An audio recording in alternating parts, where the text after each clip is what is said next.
Rakesh. So let's start. Ambika को हाथ से पकड़कर झरोखे के पास आसन पर ले जाती है। मैं तुम्हारी बात समझना चाहती हूँ। अंबिका कहती है, मैं भी चाहती हूँ, तुम आज समझ लो। तुम कहती हो तुम्हारा उससे भावना का संबंध है। भावना क्या है? मल्लिका कहती है, मैं उसे कोई नाम नहीं देती। अंबिका के पैरों के पास बैठ जाती है। अंबिका कहती है, परंतु लोग उसे नाम देते हैं। यदि वास्तव में उसका तुमसे भावना का संबंध है तो वह क्यों तुमसे विवाह नहीं करना चाहता? मल्लिका कहती है, तुम उनके प्रति सदा अनुदार रही हो माँ। तुम जानती हो उनका जीवन परिस्थितियों की कैसी विडंबना से बीता है। मातुल के घर में उनकी क्या दशा रही है।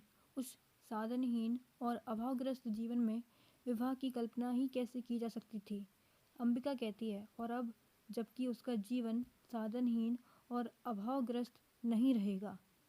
मल्लिका कुछ क्षण चुप रहकर अपने पैरों को देखती रहती है। किसी संबंध से बचने के लिए अभाव जितना बड़ा कारण होता है, अभाव की पूर्ति उससे बड़ा कारण बन जाती है। मल्लिका कहती है, यह तुम्हारी नहीं विलोम की भाषा है। अंबिका कहती है, मैं ऐसे व्यक्ति को अच्छी तरह समझती हूँ। तुम्हारे साथ उसका इतना ही संबंध है कि तुम एक उपादान हो जिसके आश्रय से वह अपने से प्रेम कर सकता है, अपने पर गर्व कर सकता है। परंतु तुम क्या सजीव व्यक्ति नहीं हो? तुम्हारे प्रति उसका या तुम्हारा कोई कर्तव्य नहीं है? कल तुम्हारी माँ का शरीर नहीं रहेगा और घर में एक समय के भोजन की व्यवस्था भी नहीं होगी, तो जो प्रश्न तुम्हारे सामने उपस्थित होगा उसका तुम क्या उत्तर दोगी? तुम्हारी भावना उस प्रश्न का समाधान कर देगी। फिर कह दो, यह मेरी नहीं विलोम की भाषा है। मल्लिका सिर झुकाए कुछ क्षण चुप बैठी रहती है, फिर अंबिका की ओर देखती है। मल्लिका कहती है, माँ, आज तक जीवन किसी तरह बीता ही है, आगे का भी बीत जाएगा। आज जब उसका जीवन एक नई दिशा ग्रहण कर रहा है, मैं उनके सामने अपने स्वार्थ की घोषणा नहीं करना चाहती। बाहर से मातुल के शब्द सुनाई देने लगते हैं। मातुल कहता है, अंबिका, अंबिका, घर में हो कि नहीं? अंबिका और मल्लिका डोरी की ओर देखती हैं। मातुल अस्त व्यस्त सा आता है। मातुल कहता है, हो घर में, मैं ही हूँ। मैं आज सारे ग्राम में घोषणा करने जा रहा हूँ कि मेरा इस कालिदास नामधारी जीद से कोई संबंध नहीं है। मल्लिका कहती है, क्या हुआ है आर मातुल?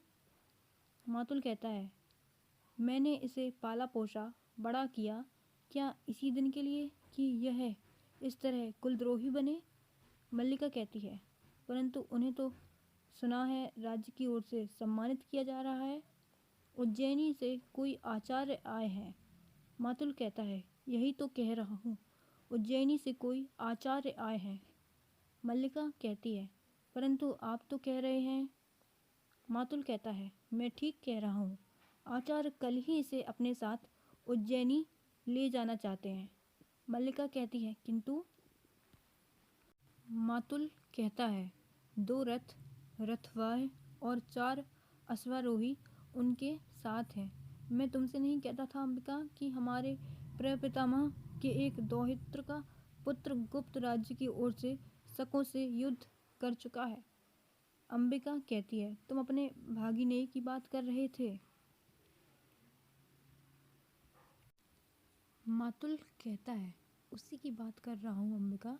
तुम समझो कि एक तरह से राज्य की ओर से हमारे वंश का सम्मान किया जा रहा है और वे वंशावत कहते हैं। मुझे यह सम्मान नहीं चाहिए। मल्लिका सहसा उठकर खड़ी हो जाती है। मैं राजकीय मुद्राओं से क्रीत होने के लिए नहीं हूँ। उत्तेजना में एक कोने से दूसरे कोने तक टहलने लगता है। मल्लिका कुछ क्षण विस्मित सी खड़ी रहती है।